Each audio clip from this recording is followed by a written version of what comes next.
So we're going to have another session looking at chapter 3 of Living by Vow, the chapter that deals with the 3 refuges. But since this was discussed last week by John, I thought I'd begin this week just by asking if there were any points you wanted to have discussed further. I certainly have points to discuss. So it's not like we're off the hook for talking about it, but I wanted to begin with anything that's coming up for you with it.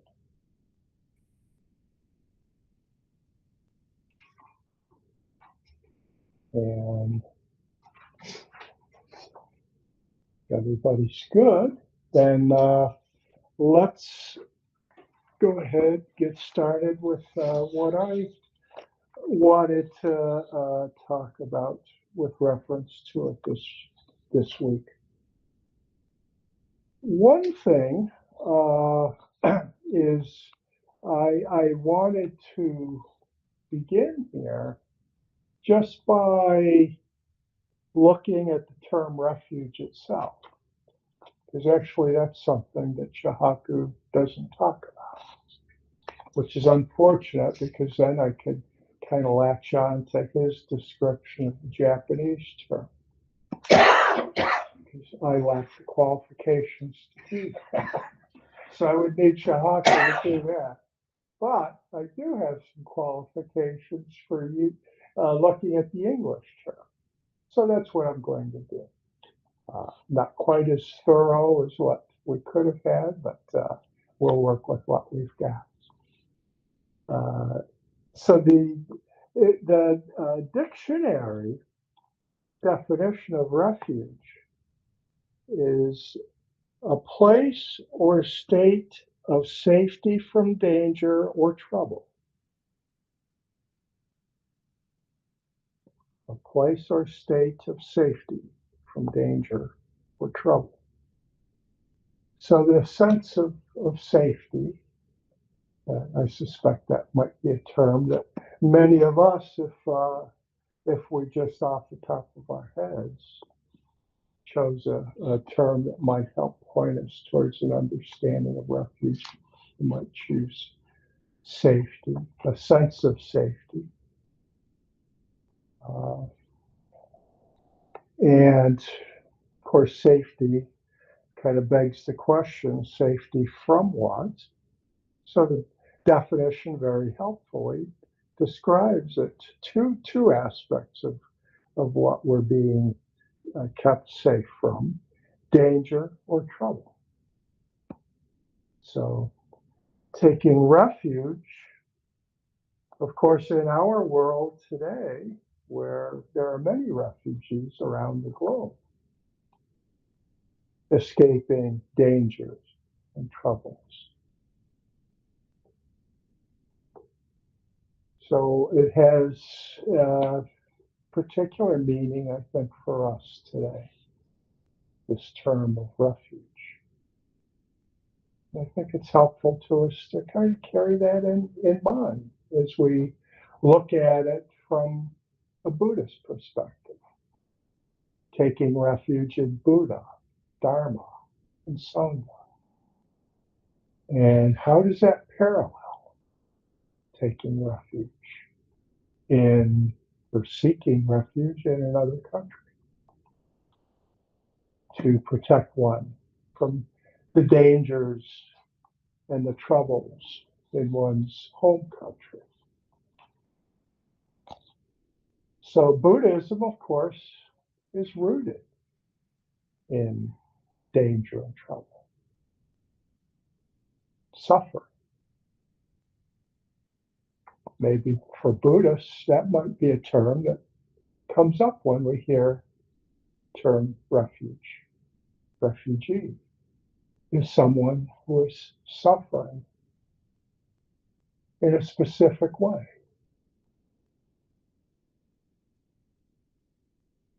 So Buddha suffering is a more inclusive term. It's a more universal term. That's what makes it a noble truth. It has this universal aspect to it. Our common sense of refuge lacks that universality. Many of us are relatively free of danger and troubles of some magnitude.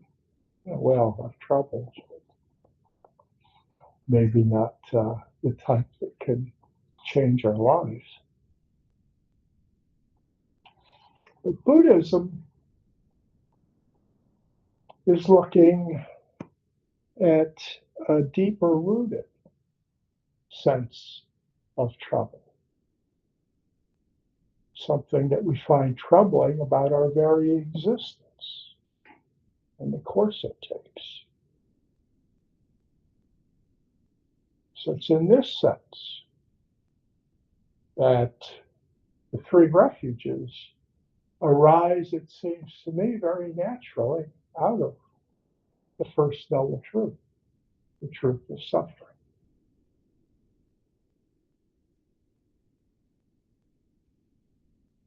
And of course, the second and the third noble truth then are just indicating that there actually is something we can do about those troubles that we list under the term dukkha. What is it we can do? Well, here we're being told we can take refuge. In the context of the Four Noble Truths, we're being told there's this beautiful path we can take, the Noble Eightfold Path. So we can see taking refuge as being another way of looking at something like the Eightfold Path. Taking refuge in Buddha, in Dharma, in Sangha. It would be interesting, I suspect, to go through the Eightfold Path and see how each of those 8 elements tie back to the 3 refuges. But that would be somewhat involved, probably could well take us the rest of this talk. I'd rather take a more direct path. Since we're Soto Zen practitioners, Dogen makes it much easier for us. He takes the Eightfold Path and shrinks it down to the practice of Zazen. So how does the practice of Zazen relate to taking refuge? As Dogen says that the practice of Zazen is our release from dukkha. Dropping off self is our release from dukkha. So that's kind of where I wanted to have us launch from, is this understanding of the refuges from that framework of Dogen's teaching, of Zazen. And I didn't go through to identify particular passages from Dogen where he addressed it. But I've read enough of Dogen's writings to be quite confident that he most likely did address the relationship between Zazen and taking refuge, and would have seen, and probably did see, that the practice of Zazen was not different from the practice of taking refuge in Buddha, Dharma, and Sangha. So I think as followers of Dogen in this Soto Zen tradition, that we follow here. That's an important point to bear in mind. That, and it's not to say that Dogen's teachings about Zazen are superior to the teachings on the three refuges. There's no difference. That's the point I want to emphasize. There's no difference. They are one and the same.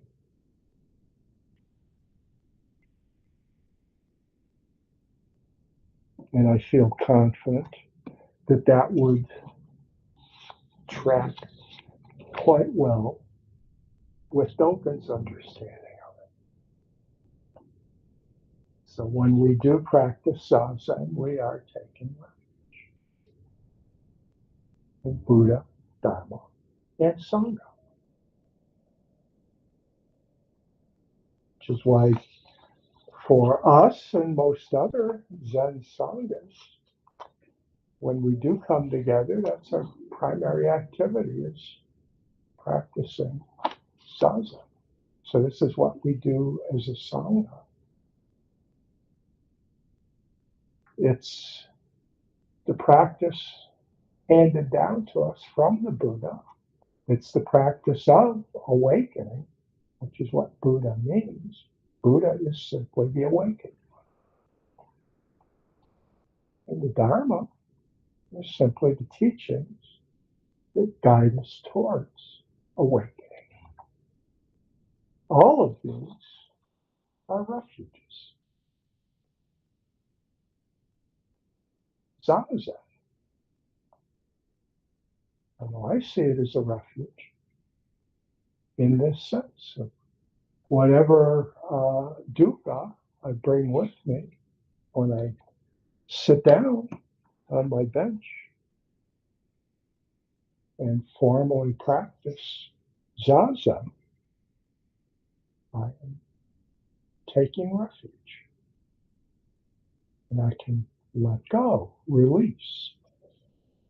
Dropping off of self is the dropping off of the dangers and the troubles.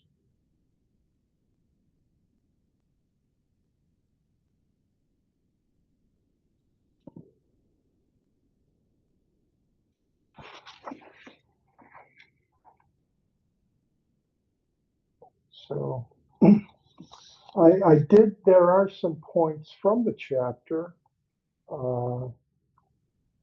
also wanted to speak to. So I'm going to do a bit of that. But one other, I guess, more general point, especially since we're, 9 days out now from the Jukai ceremony here, I thought any mention of the three refuges, we have to discuss the practice of sowing a rakus, or for those working towards priest ordination, the sowing of an okesa.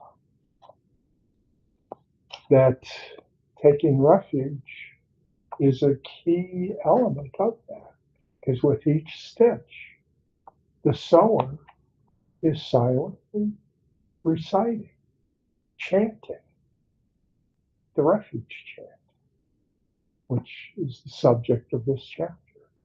I take refuge in Buddha. I take refuge in Dharma. I take refuge in Sangha. With each stitch. So it becomes the mantra of everyone working towards ordination in our tradition. So obviously it's important. And they are the first three of the 16 precepts, bodhisattva precepts, within the Jukai ceremony. It all begins with the confession and repentance, which we looked at in the previous chapter. And then the first three precepts are, I take refuge in Buddha, I take refuge in Dharma, I take refuge in Sangha.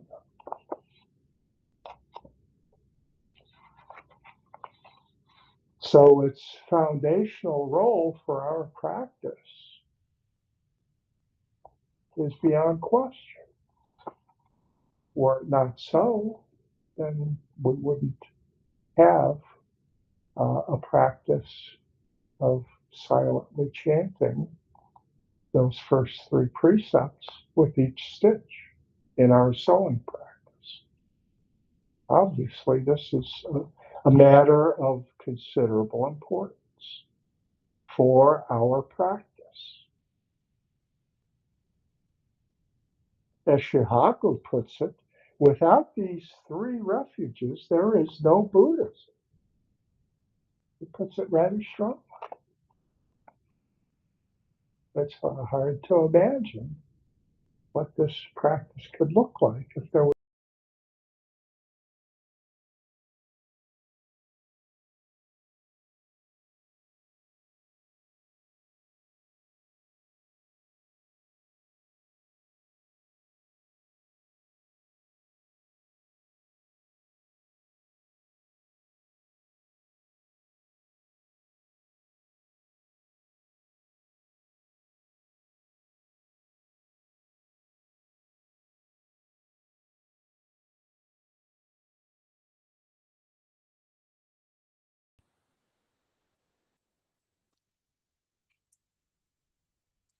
Hey,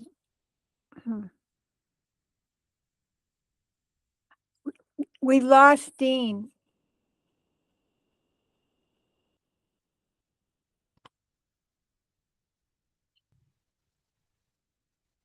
Okay, we're back. Well, good. I didn't hear the wind gusting out there, so I'm not sure what's going on. At any rate, this centrality of the three refuges and Shahaku's statement that without the three refuges, there is no Buddhism. And he makes a few other points, he being Shahaku, of course, about the each of these three objects that we're taking refuge in that I wanted to talk about a little bit. One of them is what it is to take refuge in Dharma. What is Dharma referring to? Because Dharma is a much used term in Buddhism. And in taking refuge, it's referring primarily to two things. It refers to both the Buddha's teachings about reality. Think of things like the teachings on impermanence and interdependence. So teachings about reality. But Dharma is also the reality itself. Because the Shahaku goes on to point out, it's not that to take refuge in Dharma, we need to collect all the sutras and the teachings we can and spend our time completely buried in those texts. At first glance, you might think that, well, that's exactly what it's pointing to. If I'm going to take refuge in Dharma, I better start ordering some books. But, and that can be one aspect of it. Dharma study is one element of it. But the Dharma study is actually kind of the bridge to bring us to being able to study the reality itself that the Dharma teachings are pointing to, so that we can actually experience what's being taught, rather than only having an intellectual conception of it, understanding of it. Then they're just thoughts floating around in our mind. The only way they become dharma with a capital D is when they fill our whole body and mind. And the way that happens is when we embody them. We make them real. The thoughts can be one element of that, but it's not the whole thing. It has to go beyond just that. So this sense of practice in taking refuge. When we practice, and this is true for taking refuge in Buddha, Dharma, and Sangha, it's an embodied practice. Always. And this is why Dogen's comments about the essential aspect of the practice of Zazen are so appropriate here. That it's through that practice that we actually can kind of cut through all the delusion, including the Dharma delusion, the delusion about what is the Dharma, and be able to get down to the layer where we actually live and breathe it and experience it, not as words on a printed page, but rather as our actual life and the life that we encounter each and every day.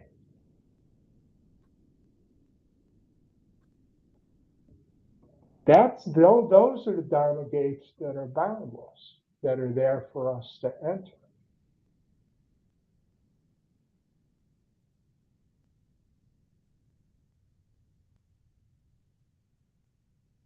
So I think that's an important point that Shahaku was making.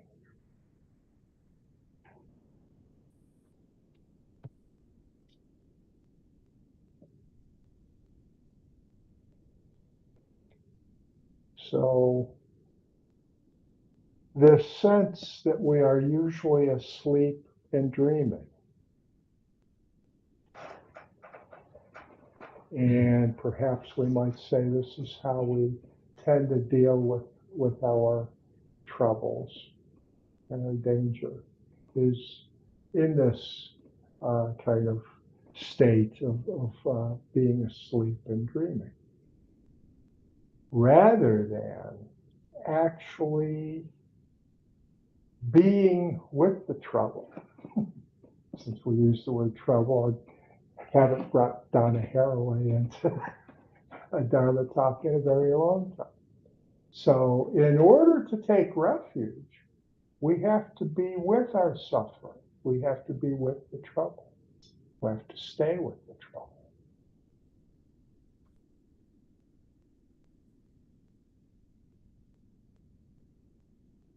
And the only way we can do that is through a practice that allows us to be fully present with whatever it is that's arising.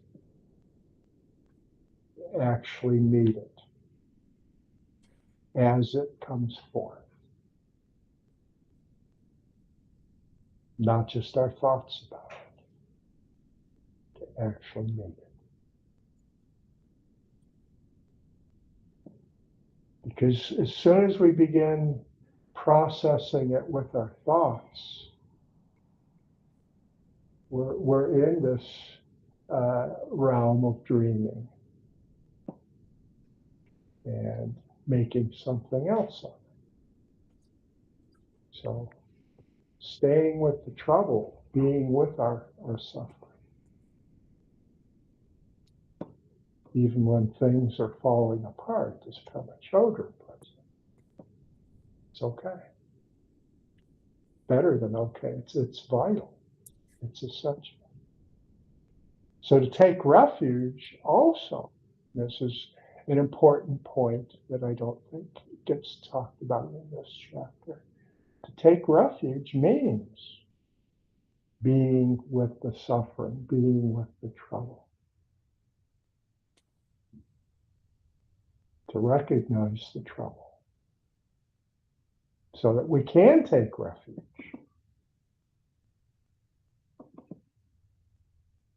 Otherwise, well, we know our society's kind of built around the dream world and how we deal with the trouble.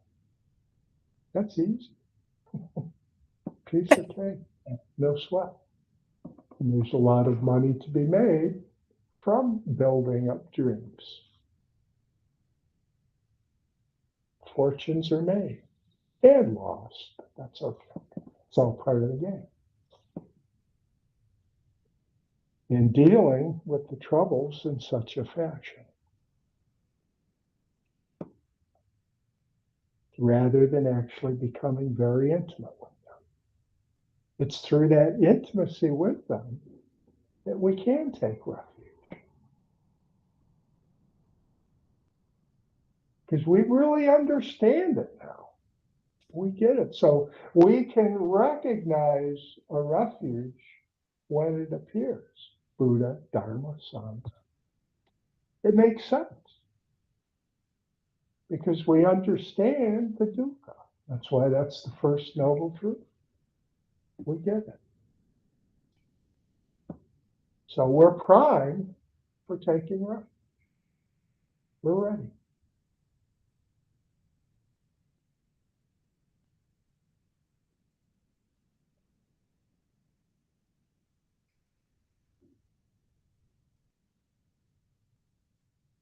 And this aspect of embodying it, Shahaku talks about how we embody the great awakening of the Buddha in our daily lives. So this is taking refuge in Buddha.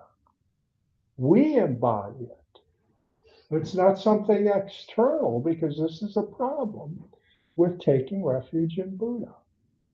It's seen as, this a figure that goes by the name of the Buddha. And we're going to that figure to take refuge.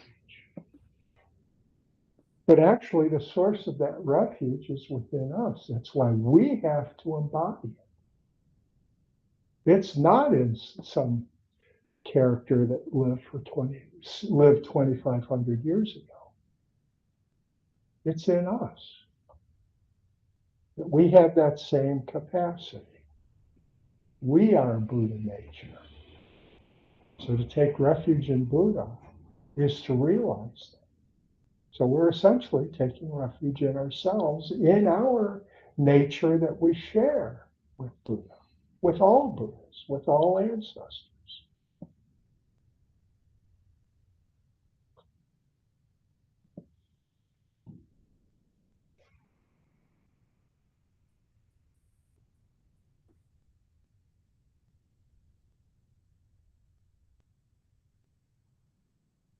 So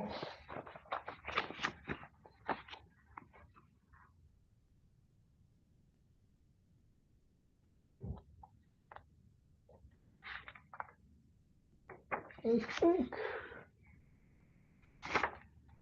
that's pretty much the gist of what I wanted to make sure that we talked about with reference to the three refuges before we move on in the text. But let me hit pause now, see if there are any points that you'd like to bring up, any questions you might have. Chris. One thing I was thinking about as you were talking was the other part of refuge is the refuge that we offer to others. Oh, yeah. So, we want to be a place that's welcoming to newcomers. We want to be a place that supports old timers, so to speak. And we want it to be a place where people feel comforted and safe and able to express their themselves. So it's something that we take refuge in it, but we also give refuge to people that hopefully are coming in to be a part of us. And then the only other thought I had also was that so going back to your what you were saying about being present with whatever is. And of course, we tend to focus on the suffering and the difficult things, but being present is also often, super joyful and super liberating and super freeing. And, so a lot of times the reason we take refuge is because we are, as you were saying, suffering. But then the fruit of our practice, so, I think also has to do with that ability to be with our suffering, but not to be overwhelmed by it, to be able to just be with it and to be able to still to find some peace or some refuge within that suffering that we're going through. Yeah. And that's such a good point in connection with taking refuge, because that is what refuge is about, is to bring us to a state where we can experience the richness that's all around us, that's also always there. So it's not, the first noble truth tends to be taken as a real downer, like who'd be a Buddhist? What's the nature of our existence? Suffering. And that's not quite right. It's to acknowledge we do suffer.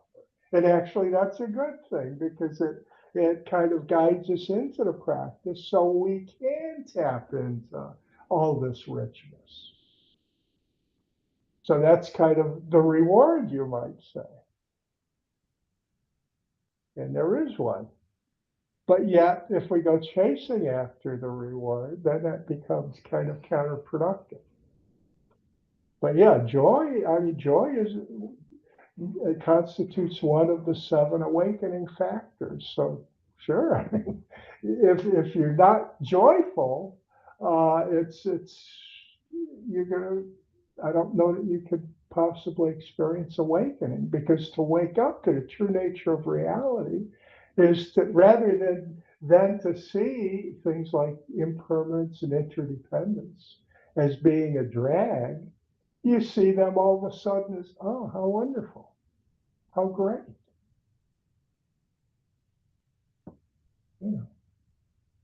And you can see something like the notion of independence, since we're coming up on Independence Day.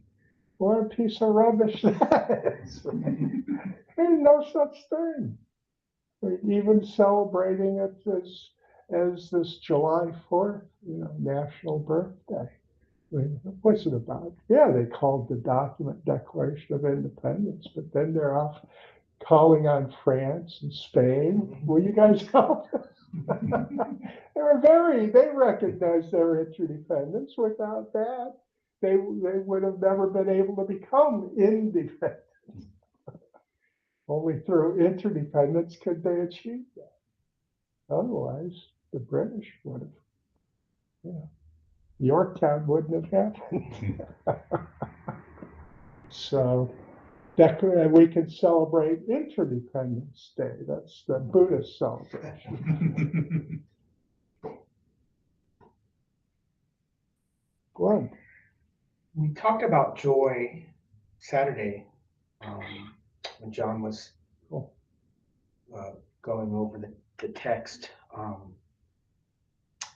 And we're talking about the paramita of enthusiasm, right?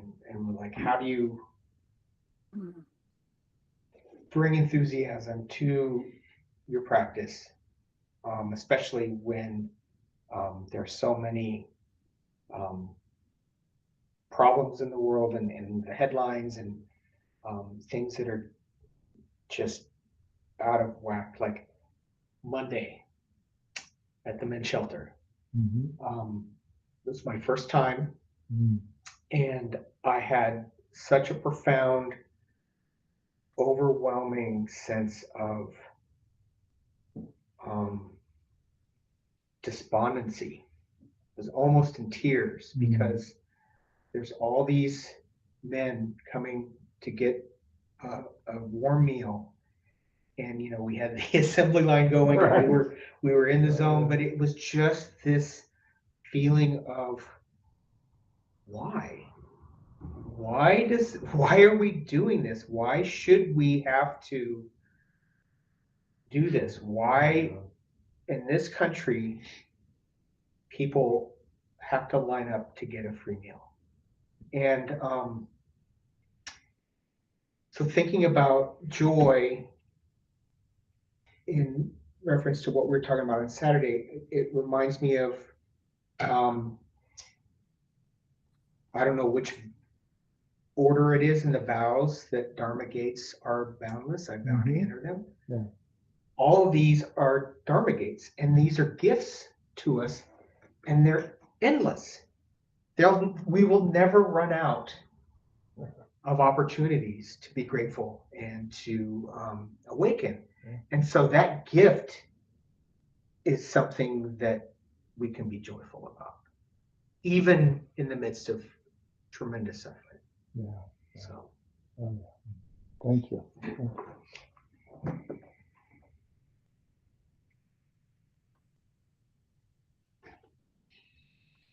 John? I was thinking, as we were talking about taking refuge, that the analogy to what we taught in medicine, pain Mhm. is there for a very good reason. Mhm. It tells you to pay attention. Mhm. Yeah. This kind of pain too. Oh, yeah. Yeah. It's telling us the same thing. Yeah. Pay attention.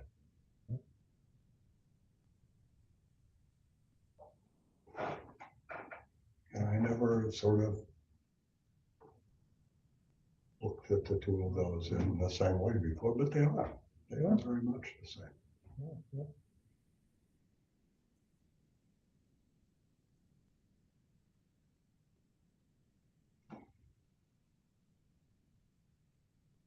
Kind of what we could term the homeostatic view of being in good health, that all your numbers are are good within acceptable ranges, and everything is feels pretty good. When something is out of kilter, it's Steve Hagen's view, take on suffering. It's a wheel out of kilter. So it's one of those, if we want to take a scientific quantitative view, it's one of those numbers is outside of its range. And like you're saying, then the discomfort is telling us something amiss here. Of course, it doesn't always cause that discomfort. Things like blood pressure. It just kills you. I didn't see that coming. So there is that. But sometimes they do cause us some discomfort. And yeah.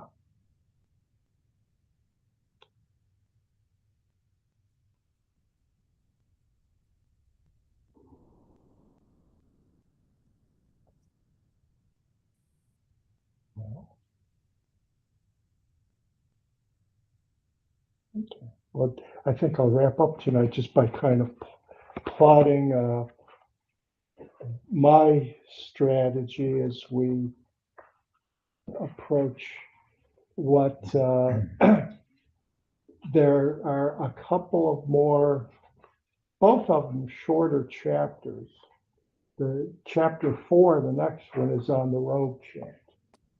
And that's probably next Thursday, and we'll probably be finished with that.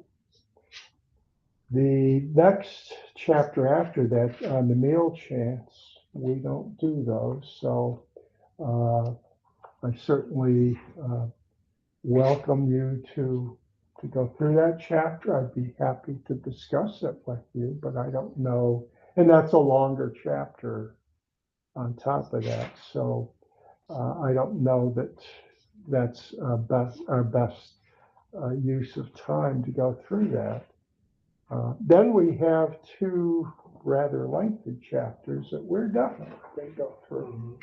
But at the end of those, there's the verse for opening the sutra prior to the Dharma talk. So It's what we chanted before tonight's talk. My plan is to do the chapter on the robe chant next Thursday. And then after that, jump all the way to the last chapter, do the verse for opening the sutra. And then, so we're looking at right in the neighborhood of the 4th of July in that general vicinity that week or the week after, we will start in with the Heart Sutra. And certainly this text's treatment of it in and of itself is sufficient for a nice deep study of the Heart Sutra for anybody who is looking to really take refuge in Dharma here and do the deep dive. One of the most respected commentaries on it these days is the one by Red Pond. So that's one you might want to continue also. You might want to consider also including in your own work with the Heart Sutra. And then from there on to Sandokai, Emerging of Difference and Unity. So rich stuff, but I just want to kind of lay out how I plan to approach this going forward. So within the matter of the next few weeks, we'll be into the Heart Sutra.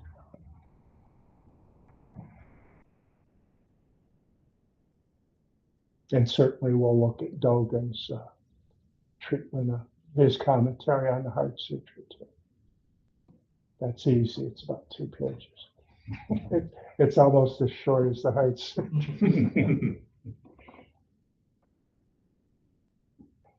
All right. Well, if there's nothing else, let's go ahead and chant.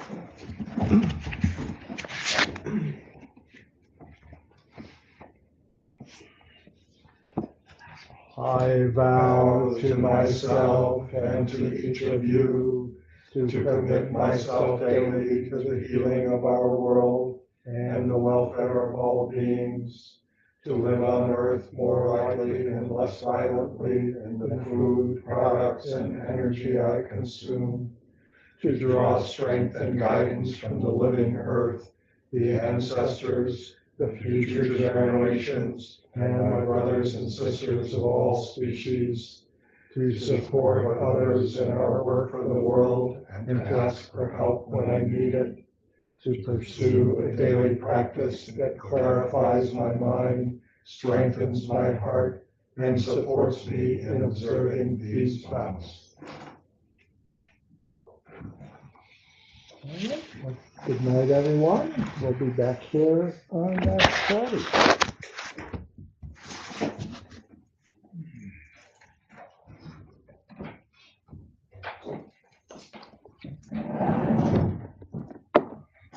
Let's see, stop recording.